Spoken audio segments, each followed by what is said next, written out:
Já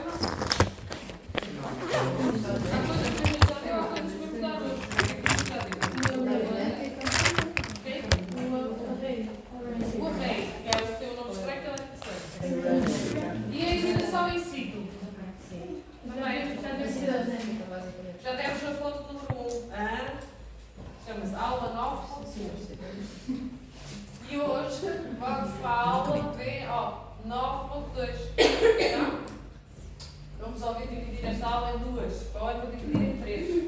Porque esta aula só se dá 3 ou 4 vezes.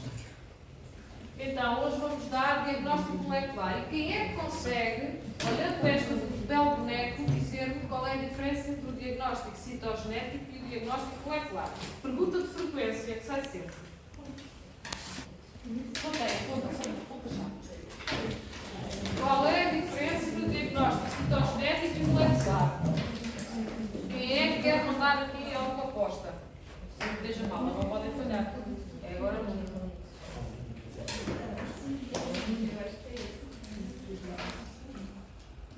Qual é a diferença? Volta a jogar ali. Já está. É o diagnóstico citogenético e diagnóstico molecular. O nome diz tudo. Deve-se pensar. Mas tem que olhar para este boneco. Até onde é que vai o citogenético, até onde é que vai o molecular.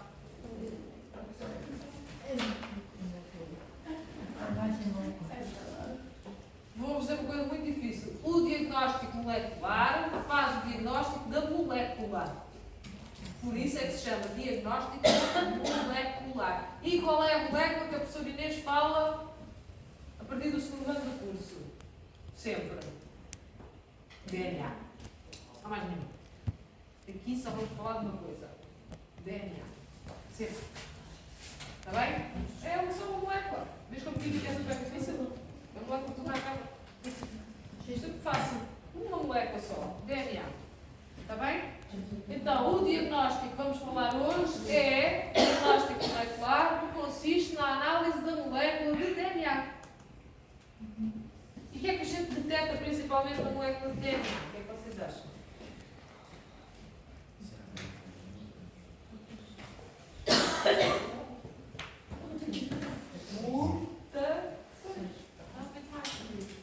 Está bem? Detectamos mutações, expansões da molécula, deleções da molécula, certo? Isso é o que vai consistir no nosso diagnóstico molecular. E quais são as técnicas que a gente vai ver hoje? PCR, eletroforese, não há uma sem outra, sequenciação, salto and blot, quantificação genómica, DNA microarray, expressão genética e testes de metilação de DNA. Vamos tentar ver isto tudo hoje. Portanto, o que é que nós vemos principalmente na detecção da molécula? Vemos mutações e nível de expressão dos genes. Ou seja, por um lado podemos ver se o gene, ou se aquele local do DNA está alterado, se a sequência está alterada, em relação ao que é normal.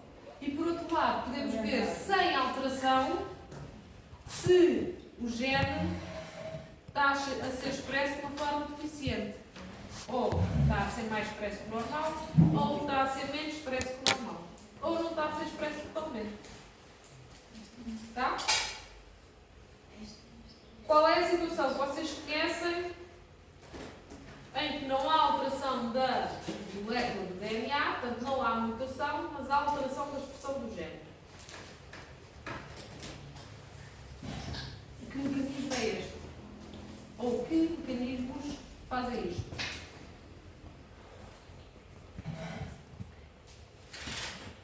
São os mecanismos epigenéticos, não é?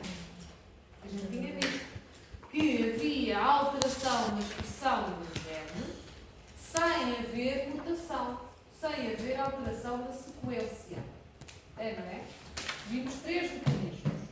Um estava interligado com os outros 2, certo? Um que era o afastamento dos nucleossomas, outro que era a metilação da molécula de DNA e outro que era a alteração das causas N-terminal das histonas. Lembram-se disto? É importante a gente saber essas coisinhas todas agora. Imaginem agora o que é ligar isso com os padrões de herança. Meu Deus do céu, valha-me Deus. Ora bem, então, o que é que esta genética molecular faz? Mutações, níveis de expressão dos genes. A genética molecular, existem cadeiras só de genética molecular, sabiam? Eu já dei uma cadeira que se chamava genética molecular. Era muito mais interessante que a genética humana. Aqui também devia de haver neste curso, em vez da gestão de genética molecular. Vocês não terem só uma aula de genética molecular e terem todo um semestre para aprender as coisas como deve ser.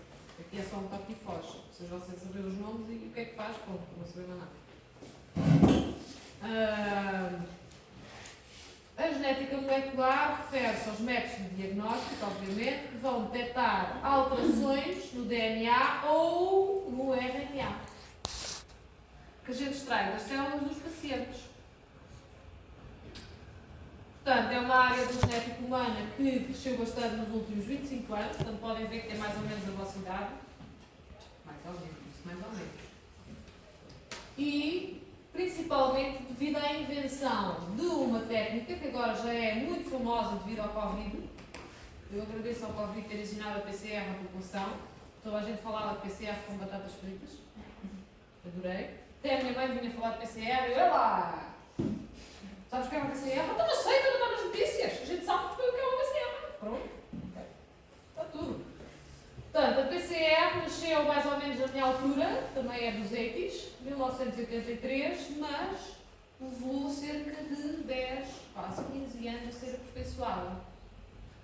Porque é assim, infelizmente, as coisas que são bastante fidedignas demoram muito tempo a ser aperfeiçoadas.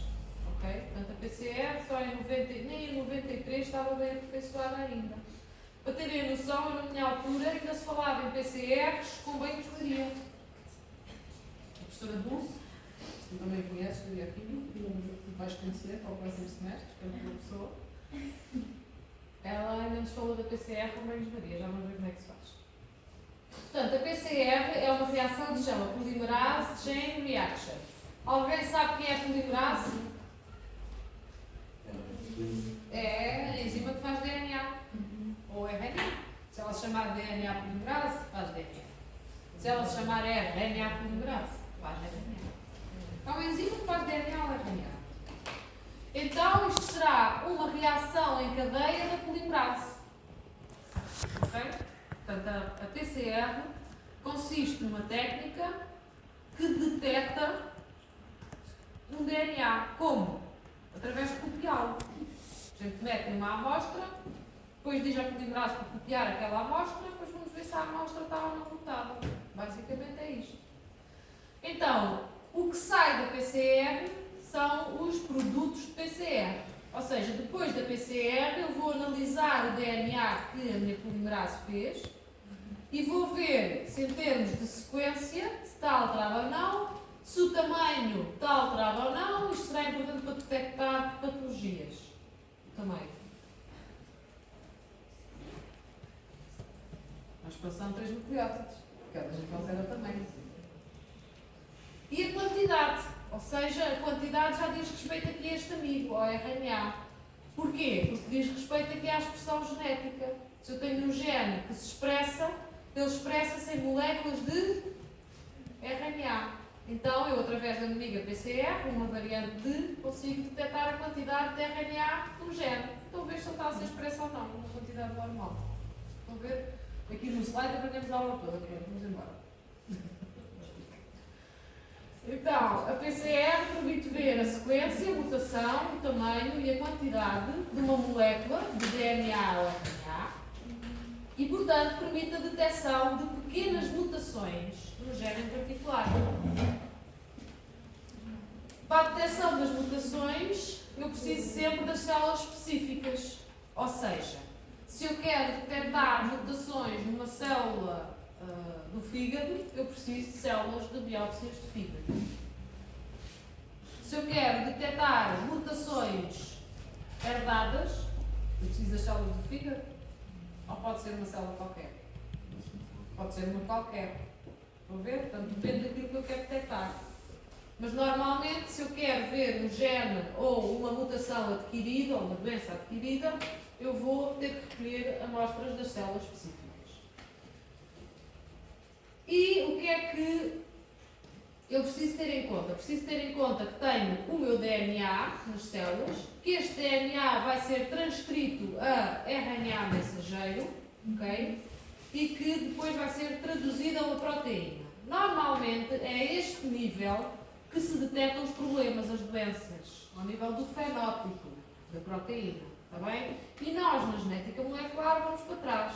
Vamos ver, podemos ver primeiro se existe mutação ou não na sequência. Se não existe mutação, mas continua a haver uma proteína má, então vou ver a nível do RNA, está super bonito. A nível do RNA, se há ou não alteração na quantidade, na molécula, está bem? Portanto, para a detecção de mutação, podemos sempre analisar o DNA ou o RNA, certo? Porque se eu tiver uma mutação no DNA, essa mutação passa para o RNA, que por sua vez altera o código da proteína, dos aminoácidos, certo? Lembram-se? DNA, RNA, com os seus tripletos, isto não é novo para ninguém, para não? Estes tripletos codificam então para o aminoácido. Cada aminoácido, todos juntos, fazem um polipéptido, depois o polipéptido dobra-se e embrulha-se e faz proteína funcional. Okay? Agora por aí. Para a análise genética a nível molecular do RNA, eu preciso sempre de processar a amostra. Portanto, eu trabalhar com RNA é muito difícil. Num laboratório de diagnóstico clínico é impossível. Para que eu possa aplicar as mesmas técnicas ao RNA, eu tenho que ter um processamento muito importante da amostra. Porquê? Porque, e isto é muito geral, o RNA é uma molécula instável. Primeiro, o RNA normalmente não tem cadeia dupla, pois não tem cadeia simples, então ele pode ser destruído facilmente. E por outro lado, nós estamos carregados de umas enzimas nas mãos, na cara, no cabelo, em todo o lado, que se chamam RNases. As RNases, como o nome diz, destroem RNA. Ok? É muito fácil destruir uma amostra de RNA. Nós estamos cheios de RNases. As RNases são a nossa barreira de proteção. São a primeira barreira de proteção contra os micro-organismos e contra os vírus, porque eles têm RNA. Se a gente destruir o RNA deles, eles morrem. É a nossa primeira imunidade, por assim dizer. Então, para a gente analisar o RNA no laboratório, precisamos primeiro de transcrevê-lo a DNA complementar. Ou seja, pegamos a nossa amostra de células, extraímos o RNA e depois, sinteticamente, vamos sintetizar DNA a partir daquele DNA. Como é que a gente faz isso? Através de uma enzima que se chama transcriptase reversa, que vocês já conhecem, não é? Dos das fusões e dos vírus. Já deram vírus a uma brincadeira?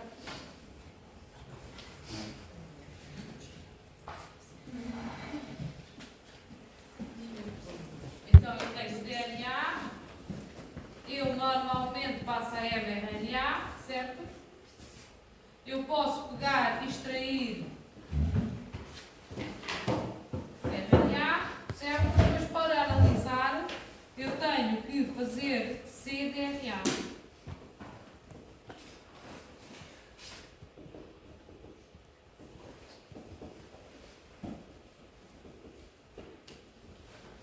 Imagina, tenho aqui um gene que está avariado. Está avariado.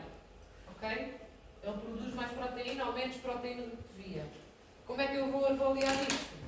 Eu vou pegar nas minhas células, fazer uma extração de RNA das células, passar a DNA complementar e só depois é que analiso em relação à expressão do gene. Vou analisar a quantidade.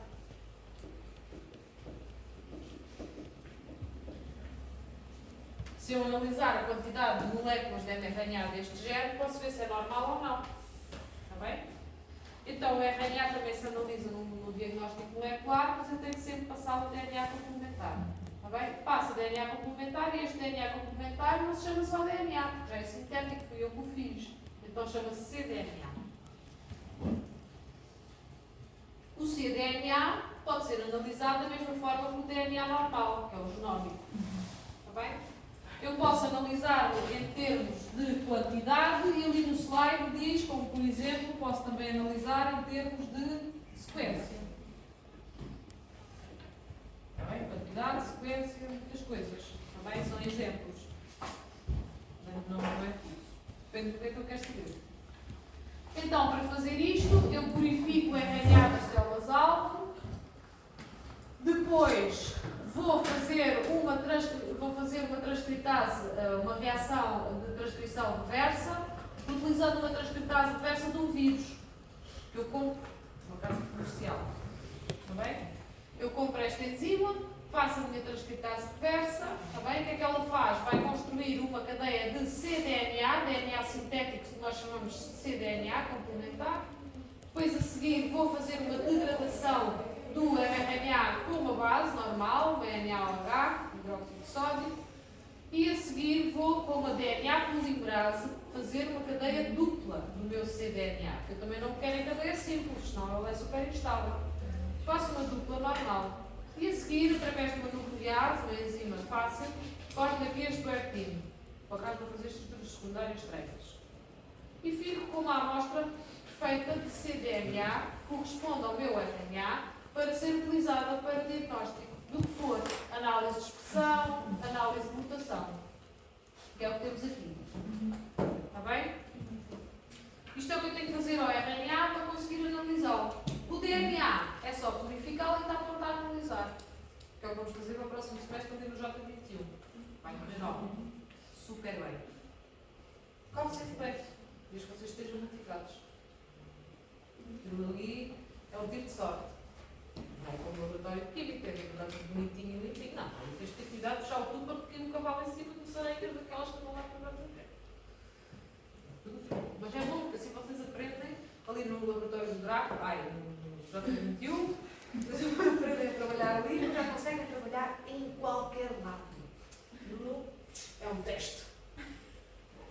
Já foram ao J21? Já. Tem lá aulas. Tem lá Statec. É bonito. Bom, ora bem, amostra biológica. Portanto, já sabemos que os métodos de análise podem ser aplicados tanto para o cDNA, que corresponde ao umbigo RNA, como para o DNA. A maioria dos métodos em genética molecular utilizam o DNA como amostra biológica. São raros os que utilizam o RNA. Ok? Portanto, os que utilizam. Porquê? Porque o RNA inclui muito mais processamento, é muito mais difícil de analisar, como já viram. Na detecção dos vírus e das bactérias, normalmente faz-se o diagnóstico através do RNA exógeno. Obviamente que este tópico não é para Portugal, aqui ainda se faz como placa, a microbiologia ainda é feita de forma mais antiga, mas no resto da Europa, se vocês emigrarem um dia, estou a dar ideias, já vão fazer as detecções microbiológicas através da análise molecular. É muito mais fácil a gente pegar na amostra de um paciente e ver se está o RNA do vírus ou da bactéria, do que andar ali a semear placas e esperar os 41 dias, se ela for fastidiosa, que ela cresça. Já está o doente, nem sabe que antibiótico há de tomar, já está ali quase a morrer e diz: cresceu finalmente, ainda vou fazer um antibiograma. Está bem? Portanto, isto já há outras maneiras de fazer, não se faz com a genética molecular. Portanto, muito importante no diagnóstico molecular é a gente saber qual é o método que vamos aplicar. Portanto, temos que perceber. Eu quero analisar o quê? Um tipo e uma frequência de mutação. Normalmente isto é o que eu quero saber. Quero saber qual é o tipo de mutação, o que é que está ali a acontecer e com que frequência é que ela está a afetar as células. Eu posso ter mutações pontuais, que são mutações de um só nucleótido, também são chamados os SNPs, que a gente falou. Posso ter pequenas deleções, está bem? E estas são fáceis de detectar através da PCR. A seguir à PCR, eu tenho que determinar a sequência. Portanto, a PCR sozinha não existe. Eu preciso sempre de fazer a PCR. A seguir posso fazer um método complementar de eletroforese, em que eu vejo visualmente se correu bem ou não. Correu bem ou correu mal. Se correu mal, vou outra vez para a PCR. Se correu bem, posso ir para a sequenciação. E só depois da sequenciação é que eu tenho a sequência. Com ou sem a mutação. Está bem? Isto para a detecção de mutações. Portanto, isto é um esquema. Eu tenho a minha PCR, começa aqui, mas ela sozinha não faz nada. Ela depois eu preciso de analisar os produtos por eletroforese. Se correu mal, volto a fazer uma PCR. Se correu bem, eu vou mandar os produtos da PCR para sequenciar. Está bem? E só através de outra técnica que se chama sequenciação é que eu vou saber a sequência que efetivamente detetei por PCR e ver se tem ou não a mutação. Está bem? Portanto, é por isso é que diz aqui as mutações e as pequenas deleções. Eu vou fazer protocolos baseados na PCR. Isto é um protocolo baseado na PCR. E depois vou fazer a sequenciação direta dos produtos da PCR. Quando eu tenho coisas muito grandes, que não consigo detectar por citogenética, mas que por PCR são demasiado grandes, porque a PCR é muito sensível, então, como por exemplo, grandes coleções, duplicações ou repetições de 3 nucleótidos, muitas das repetições de 3 nucleótidos, quando a expansão já é muito grande, eu não consigo detectar por PCR. Ok? Então, neste caso, eu tenho que ter métodos específicos de quantificação genómica, como por exemplo o Sultan blot, que ainda se utiliza muito no laboratório. Quando eu quero detectar mutações por imprinting, em que o imprinting genómico é prejudicial, neste caso, as mutações por imprinting são chamadas, muitas vezes, chamam-se estas mutações por imprinting à epigenética, portanto, às alterações epigenéticas. Eu vou analisar por testes de metilação e testes de análise de cromatina. Atenção que esta palavra mutação pode-vos confundir. Isto, no fundo, não é uma mutação, não há alteração da sequência de DNA. Está bem? Pode haver alteração de duas coisas. De metilação do DNA ou alteração na cauda N-terminal das estonas. Está bem? Portanto, eu, para ver metilação de DNA, utilizo um teste de metilação. Para ver um teste de análise de cromatina, vou ver a alteração na cauda N-terminal das estonas. Está bem? No laboratório diagnóstico, chamam-lhe mutações por imprinting. É um nome um bocado falhado. Não é uma mutação. E aqui na escola pode-vos induzir a erro. No fundo, não é uma mutação, não há alteração da sequência de DNA. Está bem? Portanto, ocasionalmente, a qualidade e quantidade da amostra não tem muita importância. Porquê? Porque para análises de genética molecular, a gente vai utilizar quantidades na ordem dos microlitros ou nanolitros e das microgramas ou nanogramas. E daí a minha dificuldade em química, estás a ver? Porque é barris para mim. Tá? Vem numa vida assim, do nano, do micro, do pico. Mais bonito. Pequeninos, pequeninos, coisas giras. Garrafas, está bem? Portanto, a rede para o diagnóstico molecular utiliza quantidades muito pequeninas e muito purificadas. Existem métodos que a gente utiliza para purificar as amostras. No entanto, existem análises que detectam coisas maiores, como o Sultan blot, e estas sim requerem grandes quantidades de DNA intacto e bastante puros. Grandes quantidades aqui significam 1 mililitro. 1 mililitro é uma grande quantidade. Está bem? 2 mililitros é um abuso. Tá? É isso que significa. Portanto, também é muito importante a gente saber fazer o screening. Eu em português traduzir para triagem. Não sei se está muito bem, se não. Pronto, é o screening. E isto significa que eu tenho que ver, quando me chega um diagnóstico molecular ao laboratório, se aquilo é uma doença já muito conhecida ou não. Como, por exemplo, a anemia falciforme. Toda a gente conhece a hemoglobina S. Toda a gente sabe de cor onde é que é a mutação para a hemoglobina S. Ok? Vocês não sabem, ou onde já sabem.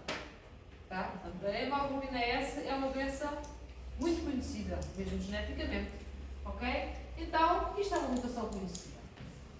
Toda a gente sabe a fibrose quística. E qual é a mutação que dá origem? Ok? Toda a gente sabe que é codominante, tá? É uma doença também com alta frequência na população. Portanto, estas doenças que são muito conhecidas e que muitas vezes no laboratório já se sabe a mutação. E já existem, inclusive, kits para detectar. Quando eu falo em kits, não falo em protocolos. Isto é um protocolo, tá? Um kit é reagente 1, depois adiciono 2, misturo, espero 5 minutos, adiciono 3, vejo o resultado. Isto é um kit. Há uma diferença entre um protocolo laboratorial, que vocês têm que pensar, e um kit, que vocês só têm que seguir a receita. Há uma diferença entre fazer uma massa instantânea e fazer uma massa elaborada por vocês, não é? É igual no laboratório. Se eu pegar uma massa instantânea, junto o pozinho 1 à água, ponho a massa, espero 5 minutos, junto o pozinho 2, neste está feito. Isso é um kit. Outra massa, sou eu que eu tenho que fazer. Tenho que picar a cebola, não deixar queimar. Não é? Isso é um protocolo. Tá? Então, na triagem, eu tenho que perceber se a minha doença tem um kit comercial disponível ou não. Ou se eu tenho que fazer um protocolo para diagnosticar.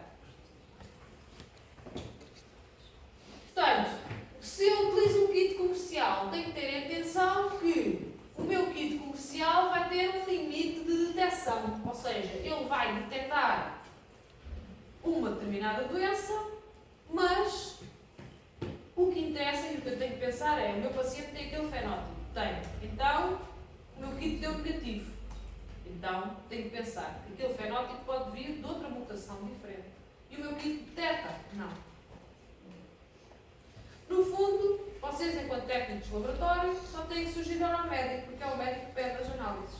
Não são vocês que vão fazer. Depende do país onde vocês estiverem. Está bem? Portanto, têm que ter este conhecimento. Portanto, vocês no kit têm sempre um número limitado de mutações específicas. Outra coisa que vocês devem ter em conta no laboratório, e daí ser tudo coisas a ter em conta antes de começar a fazer o que for, é a etnia do paciente.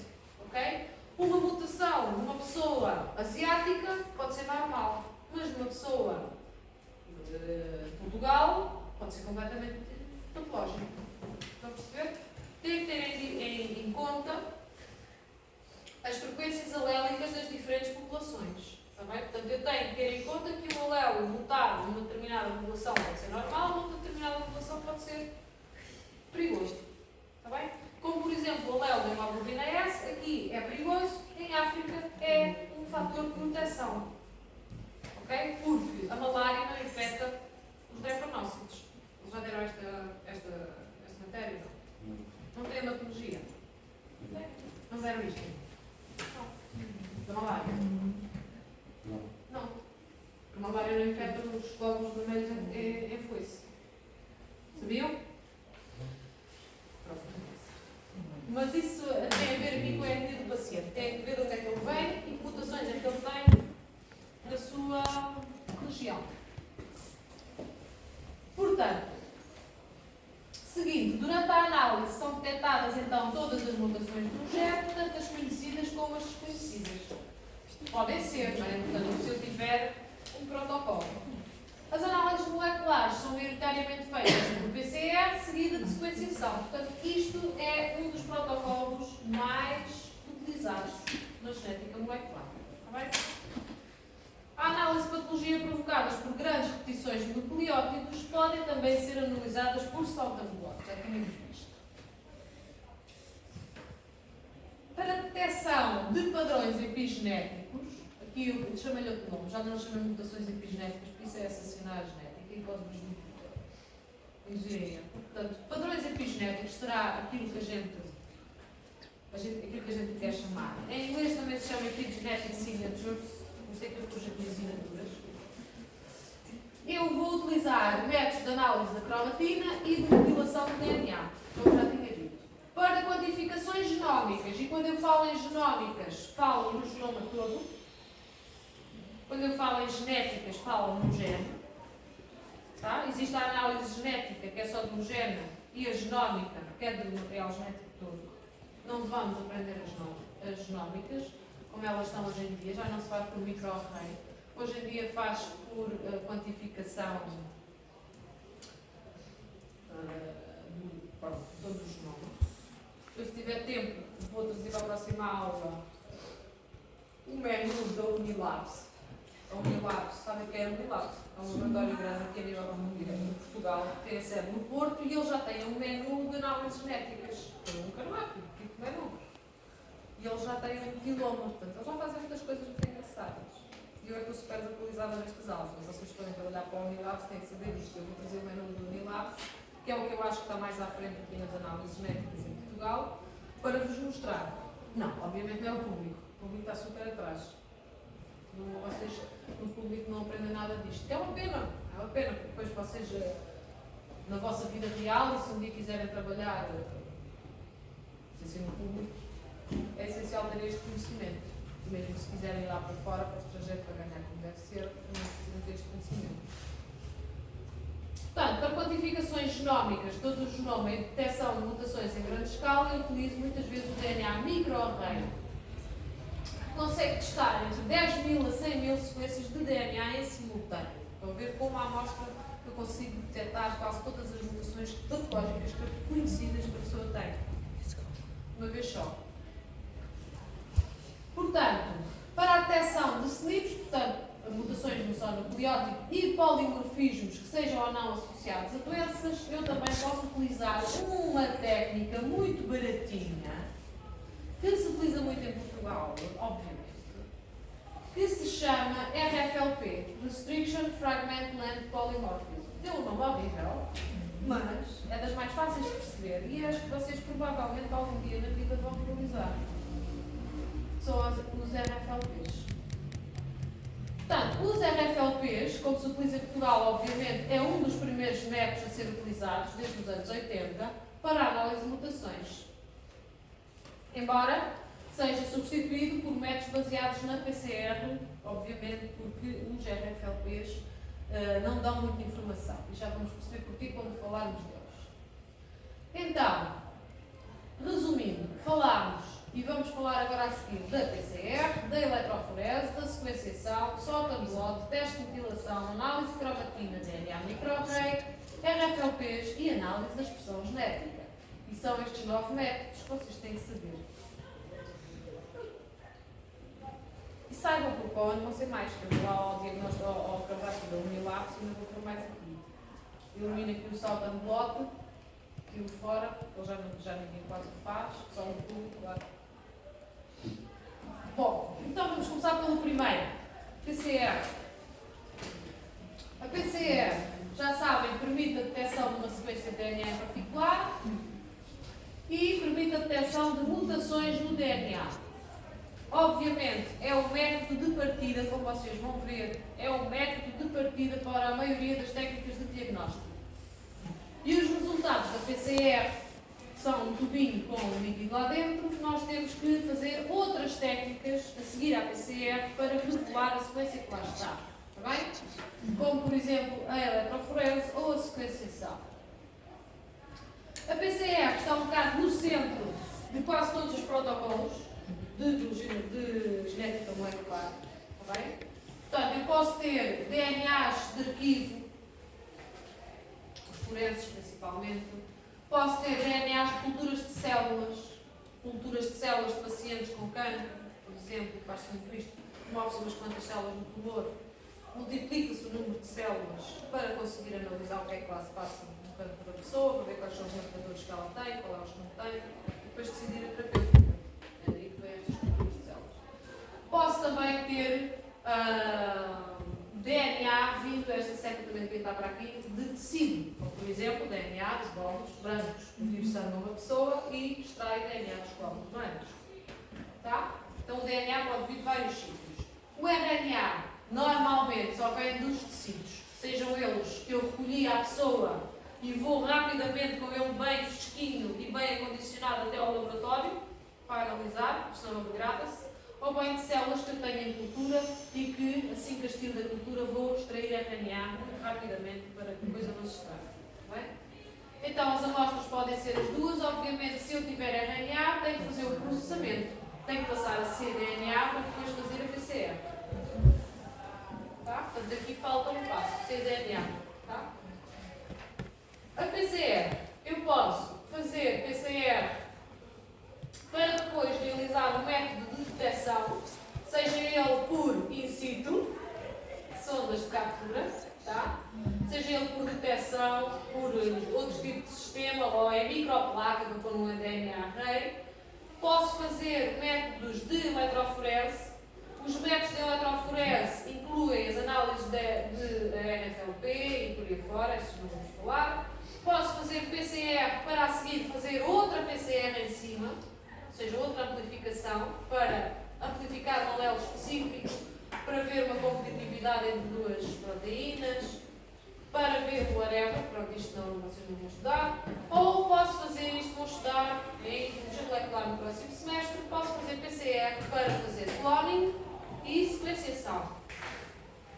O cloning significa que eu vou colocar a minha sequência num instrumento que me permite analisá-la mais a fundo, ok? Ou então eu posso pegar diretamente no produto PCR e sequenciar, para ver a sequência. Para ver que a PCR é aqui no centro do universo, na biologia molecular. E o que é que consiste a PCR? Consiste em eu ter uma amostra, seja ela de DNA ou de cDNA, vem do RNA. Eu tenho que ter primers que são específicos para o sítio que eu pretendo analisar. Está bem? Já vamos ver o que é que são os primers, acho eu. Já. E tenho que ter nucleótidos. Toda a gente sabe o que é um nucleótido? O que é um nucleótido? Uma adenina, uma guanina ou uma citosina. Certo? Tem que ter nucleótidos que estejam livres, sozinhos, não estejam em sequência. Está bem? Tem que ter uma enzima polimerase, uma solução tampão. Toda a gente sabe o que é uma solução tampão. E no tubo. Não se esqueçam do tubo. Portanto, uma amostra de DNA ou cDNA, os primers, os nucleótidos, que são 4, uma enzima, um buffer e um tubo. Depois, ponho todos estes componentes no tubo e ponho o tubo numa máquina que se chama termociclador.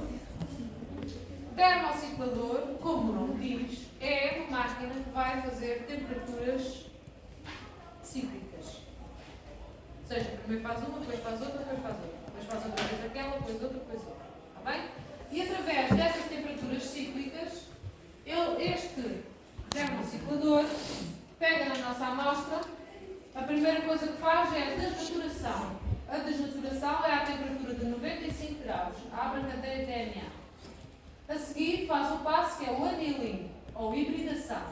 A hibridação é uma temperatura específica dos primers, que a gente não vai aprender a calcular aqui, logo aprendemos no próximo semestre. Okay? Como é que é o nome? Hibridação. Qual? O annealing e a hibridação. Hibridação. Então, a outra temperatura mais baixa, eu vou ligar os meus primers, que têm que ser sequências complementares do sítio que eu quero analisar.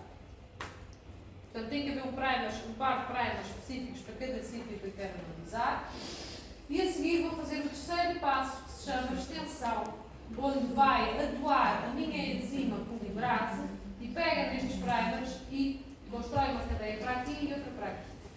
Significa que eu, de uma cadeia, passo a ter duas. Ok? E agora faço isto 30, 40 vezes. Tá? Então há um crescimento exponencial do número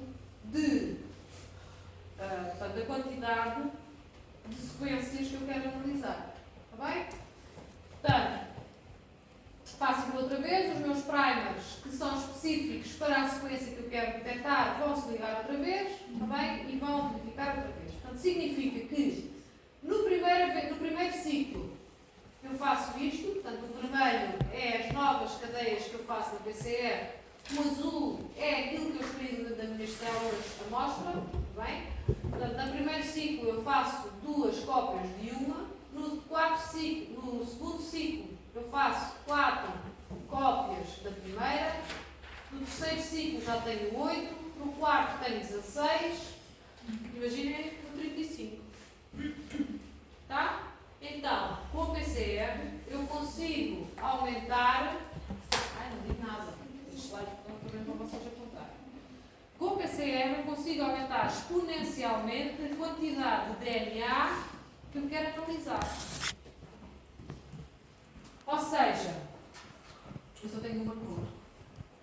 Eu tenho o meu paciente, eu extraio uma célula que tem DNA cá dentro, certo? Eu faço uma purificação de DNA.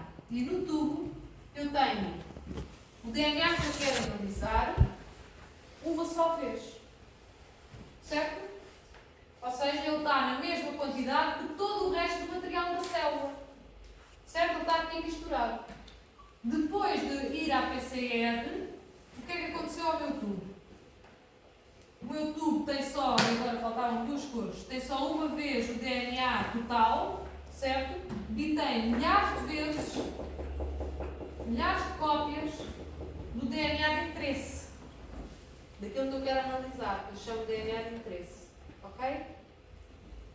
Então, é muito mais fácil pegar neste tubo e analisar. Porque o meu DNA total encontra-se uma vez e o outro encontra-se milhares de vezes. Ok? É para isso que a PCR serve. Para que eu consiga aumentar a quantidade de DNA que quero analisar.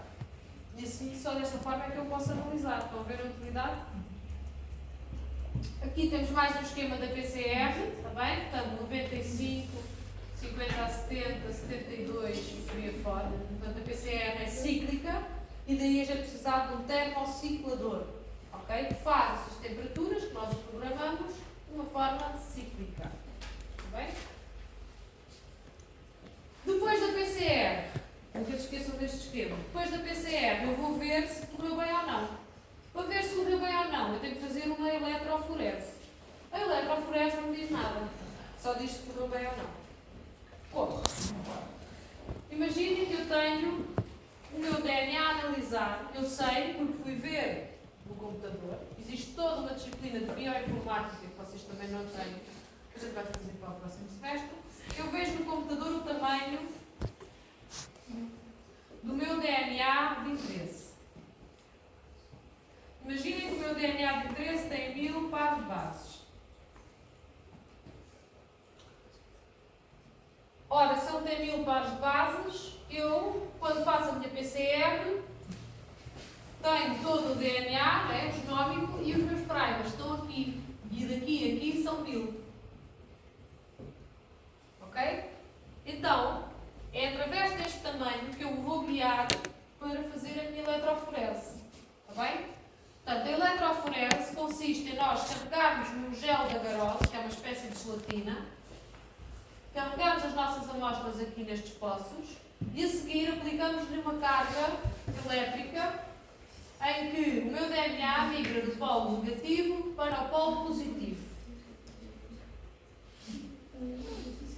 O meu DNA, já fizeram eletroforese algum? Já. Olha que fixe. Ai, já sabem. Não. Foi descobrir o assassino. Ah? Foi para descobrir o assassino. Ah, eu também tinha um workshop que fazia ali com a faculdade de descobrir assim. Já sabem. É muito fácil. O DNA migra consoante o tamanho. Está bem?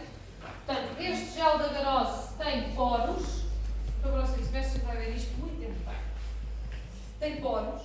Okay? Quanto maiores são os poros, maiores são as sequências que passam lá por dentro. Se eu tenho um poro muito pequenino, a sequência é muito pequenina, não passa. Está bem? Então eu tenho que construir o meu gel de agarose consoante o tamanho do DNA que quero lá passar. Depois, se o DNA for grande, ele demora mais tempo a migrar, certo? Se ele for pequenino, demora menos tempo. E a gente agora pensa na folha grande do Manos Pereira e na folha pequenina do Bucavunga. Se eu aplico a mesma dose de vento, qual é que vai mais longe? É a pequenina, certo? Ora bem, então este DNA é mais pequenino do que este. Tá? Isto é uma fotografia de uma eletroforese. Tá? Eu depois no fim tenho que aplicar um corante para ver as minhas amostras na luz ultravioleta. Até queremos é que demore tempo. Diz? Queremos é que demore tempo para ter mais. Tens de marcar o tempo. Tens de marcar o mesmo tempo para todas. Sim. Para depois poderes detectar o tamanho. ou menos do que esta. Esta é maior do que aquela. Sim? Eu sei isto através de uma escala que tem os tamanhos definidos. Está bem? Eu compro uma escala ou um marcador de DNA com tamanhos definidos e depois por comparação eu consigo ver exatamente quem é que tem o tamanho do quê.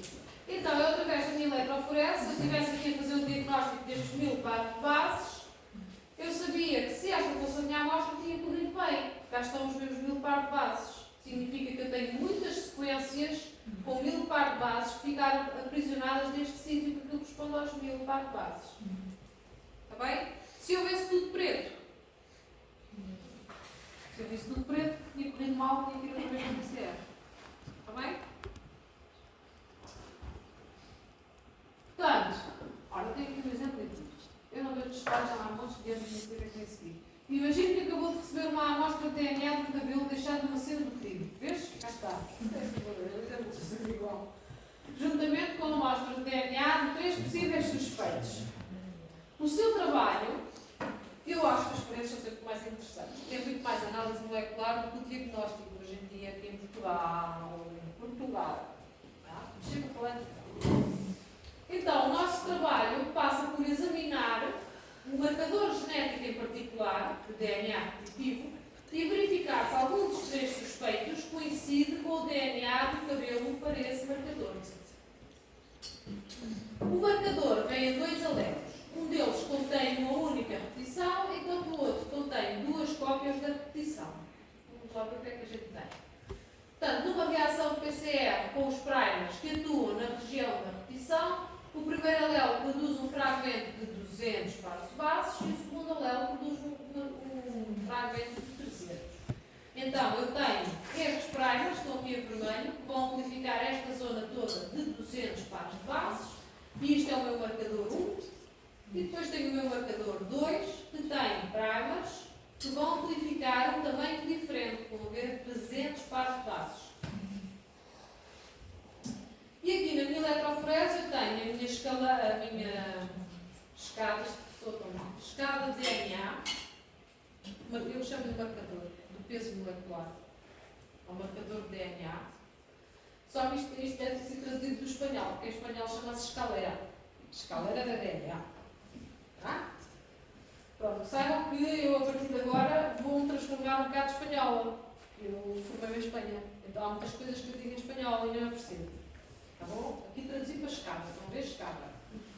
Calma, isto em Portugal chama-se marcador. Tá? Então, DNA, e aqui eu tenho os tamanhos conhecidos. Esta banda corresponde a 500 pares de bases, esta corresponde a 400 pares de bases, esta a 300, 200, 100. Tá? Isto é uma amostra comercial que eu compro com tamanhos conhecidos. Aqui eu pus a PCR, isto não é PCR, tá? Isto é do tubo que a gente compra. Aqui já é a amostra da PCR. PCR do DNA da cena do crime. E esta PCR eu pus estes primers, ok? E estes primers. E ele amplificou-me só a banda de 200. Tá? E depois eu pus o DNA do suspeito. Estes primers dizem respeito, não sei se vocês perceberam bem isto, estes primers dizem respeito a marcadores genéticos, ou seja, são polimorfismos da população em geral. Ok? São polimorfismos definidos da população humana em geral. Ok? Eu não falei. Diz? Já vamos perceber. Então, este senhor, o DNA da cena do crime, do criminoso, tinha só o de 200. Tá? E agora, tem aqui 3 pessoas na cadeia.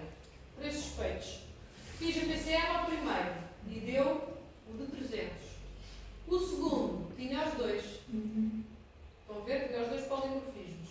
E o terceiro tinha só o de 300. E agora, não vamos saber quem é o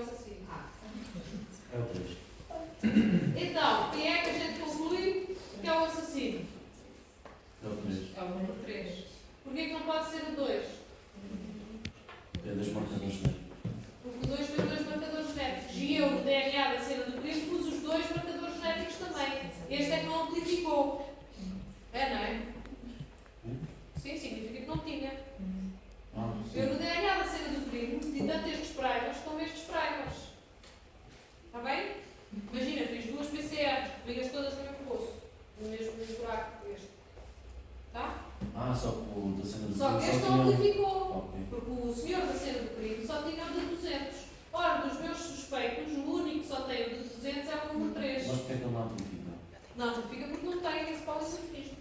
Podes nem ter todos, podia nem amplificar nenhum aqui. Se não amplificasse nenhum, eu tinha que buscar mais marcadores que existem definidos para a população. Mas como é que esses marcadores, como é que se diz? Como é que esses marcadores se formam?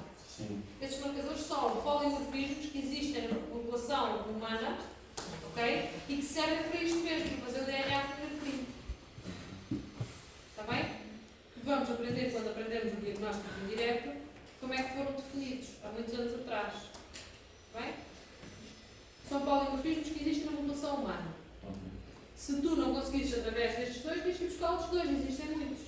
Está bem? São utilizados em genética forense para fazer este tipo de comparações. Tá? Muito bem, então o suspeito é o número 3. O criminoso é o número 3. Pronto, terceira técnica, sequenciação. Já percebemos que ela normalmente é feita através, a seguir, à PCR, aos produtos da PCR. Então, ela permite a detecção da sequência de nucleótidos que constitui uma molécula de DNA. Ok? Utiliza a amplificação de DNA associada à detecção por eletroforese. Isto é como funciona a sequenciação. Então vamos ver. A primeira pessoa a definir a sequenciação foi o Sr. Sanger e por isso chama-se método de Sanger. O método de Sanger, já com várias atualizações, mas ainda hoje é utilizado. E consiste na adição de nucleótidos modificados, chamados didesoxirribonucleótidos, ou seja, DDRTPs, que impedem o crescimento do fragmento de DNA em replicação depois pela DNA polimerase. Vamos ver aqui no boneco, é mais fácil. Ou seja, eu tenho aqui a minha sequência que tem que ser amplificada. Ok? A primeira coisa que eu faço é juntar-me um primer no início. Estão a ver? Isto é o primer que está junto à sequência que tem que ser amplificada. O primer fica só no início da sequência. Tá bom? E serve para que uma enzima consiga ler a sequência. Ok? Depois a seguir eu preparo nucleótidos já com um aspecto muito importante, ou seja, cada vez que lhe é adicionado um destes nucleótidos alterados pela polimerase, a polimerase para. Ou seja, chama-se nucleótidos com replication stopping nucleotide. Estão a ver? Portanto, cada vez eles têm um sinal de stop, por assim dizer. Está bem? E por outro lado, eles podem também ter uma cor associada. Por isso é que estes frasquinhos estão às cores. Tá? Hoje em dia eles têm sempre uma cor associada. Então já vão ver que isto vai misturar. Cromatografia. Tá? Ou detecção de cor. Seja ele como for. Então, eu vou ter depois, cada vez que adiciono um nucleótido, paro e leio o nucleótido que adicionei. Imaginem, se eu aqui adicionei um A nesta posição, então o meu espectrofotómetro vai ler que aqui foi adicionado um A, porque o A tem a cor vermelha e dá o resultado A. É assim que funciona a sequenciação. Vamos ter mais ou menos? Basicamente, este aqui é mais moderno. Eu tenho a minha sequência a sequenciar, template, tenho o primer de sequenciação e tenho os nucleótidos com sinais de stop e com cores associadas. Tá? Então, vamos dar o primeiro nucleótido. A minha enzima adiciona. O primeiro nucleótido que ela adicionou foi uma guanina, GTP, guanina. E parou a amplificação. Porquê? Porque leu através de um laser. E porque, através do laser, leu o comprimento de onda, tá bem? Passou para o computador e o computador fez o cromatograma. Ok, o primeiro adicionado foi um A, foi um G, desculpem. Então, se foi um G, significa que na minha sequência está um C, que é o complementar. Ok? Estão a ver nos anos 80. Há um sequenciador antigo, muito antigo, que está no edifício 7, na porta do lado norte. Portanto, se vocês entrarem nessa porta do edifício 7, a primeira que encontram no fundo aqui, virado para a horta. Tá? O edifício 7 tem várias portas, tem 4 portas, uma raba delas. Mas cheio de pistons. Isso é um sequenciador antigo. Foi o primeiro sequenciador que se comprou no UAL, nos anos 80. Já não se usa. Tá? Claro que não. Aquilo levava mais de um mês a sequenciar. Então, à mão não. Isto não se faz à mão. Os sequenciadores de hoje em dia valem cerca de 3 milhões. E eu volto comprar um sequenciador. Tá? Já não tem mais nenhum. Não há ter sequenciadores. Quem tem sequenciadores são os centros de investigação. Não há sequenciadores para as aulas, obviamente. Quando faz a investigação. Quem faz a investigação tem. Mesmo assim, não sei se há algum sequenciador aqui no aula. Ali no género. Não, eles não têm dinheiro. Quem tem dinheiro aqui é o sistema. Se houver algum, é o sistema. E depois se dá a volta. Os cavalos, não. Isto é muito mais que cavalos. As algas, os turjão. As almas já sei que sim. Não sei, eu nunca trabalhei no sistema. Só ali na medicina. Por isso é que ali não há mulher. Não desgraça.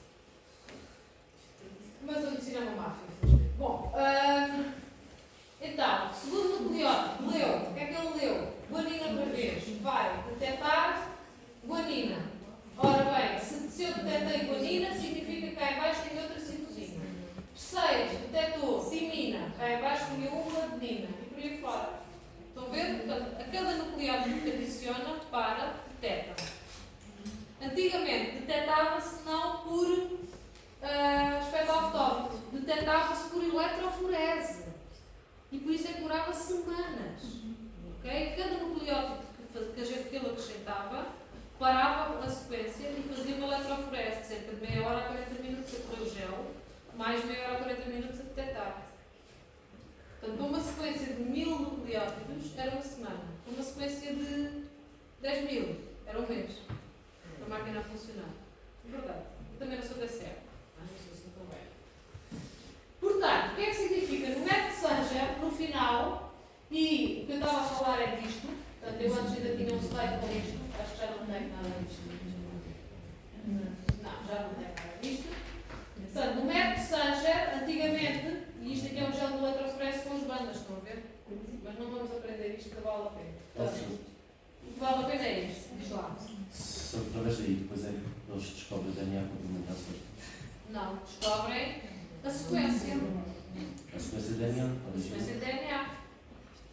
quer dizer que através desta descobri-se o DNA conseguisse Não. fazer. Complementar, DNA complementar só existe quando tu passas de DNA a DNA. Ponto. Isso é que é DNA complementar. Isto é o DNA da amostra. Exatamente, isto é uma forma de descobrir o DNA da amostra através do cromatograma. Estão a ver? Timina, adenina, citosina, guanina, por aí fora. Isto é o resultado de uma sequenciação. Tá? O método de Sanger, portanto, analisa um fragmento de DNA de cada vez, em cada corrida. Sequencia nucleótido a nucleótido, como já viram. Através de uma cadeia de DNA que vai crescendo e que é medida a fluorescência de cada nucleótido individualmente. E daí temos aquele gráfico cheio de picos que é cada nucleótido que foi dito. Hoje em dia, o método de Sanger é um método mais barato, mais acessível, mas já existem muitas outras formas de sequenciar, muito mais sequências de cada vez. Que é o que nós chamamos de NGS, ou Next Generation Sequence, e é o que se faz ali mais numa perspectiva real. Não é? O que é que faz o Next Generation Sequence? Sequencia massivamente, em paralelo, milhões de fragmentos de DNA cada vez. Ou seja, aquilo que eu estava a falar era uma perspectiva dos anos 80, 90, isto já é 2000. 2010, 2020. Está bem? Portanto, o que é que consiste aqui o NGS? O NGS é um processo que se traduz no sequenciamento de centenas de milhares de genes de uma só vez. Então, desta forma, eu consigo descobrir muitas variantes novas ou raras dos mesmos genes. Também se chama o NGS o Deep Sequencing. Está bem? Não sei se já Não é possível analisar várias moléculas. Vários quê? Sim, ao mesmo tempo. Portanto, o que é que eu vou ter? Vou ter preparado primeiro uma biblioteca de sequências. Está bem?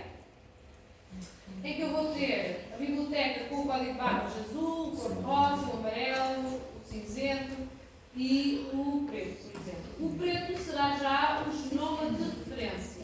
Está bem?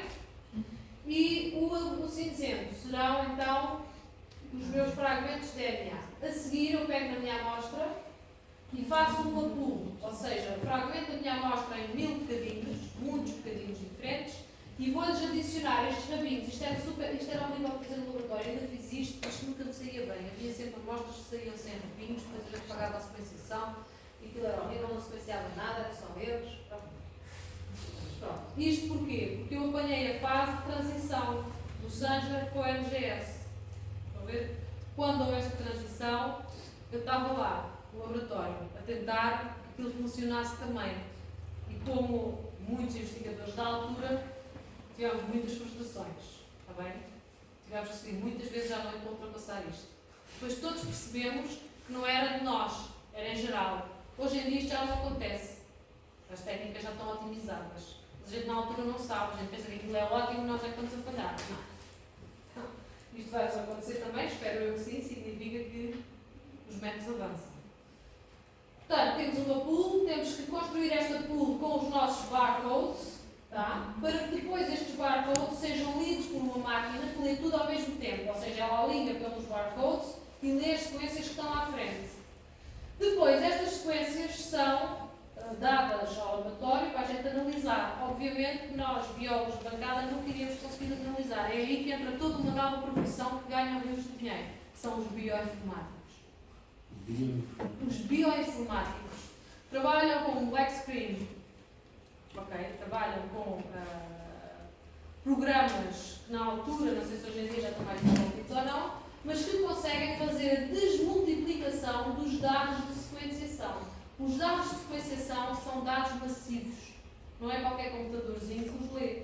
Precisamos de muita memória RAM para ler estes dados. E depois temos que fazer a desmultiplicação dos dados no computador e o alinhamento das sequências. Ou seja, ver, isto foi tudo partido, não é? Ou seja, tinha uma sequência de DNA contínuo e partícula toda aos bocadinhos. Então a seguir vamos ter que montá-la toda outra vez. Como é que ela sabe qual é a sequência? Pois, bioinformática.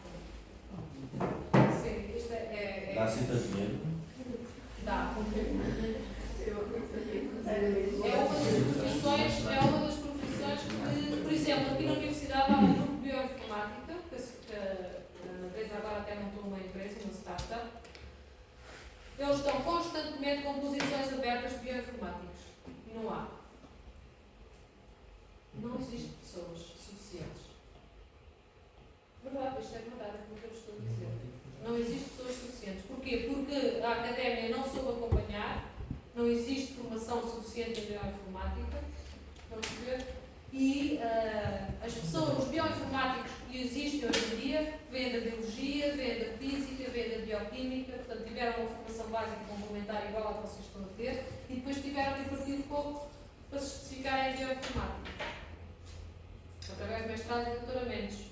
Mas não existe professores de bioinformática, não existe um curso de bioinformática ainda.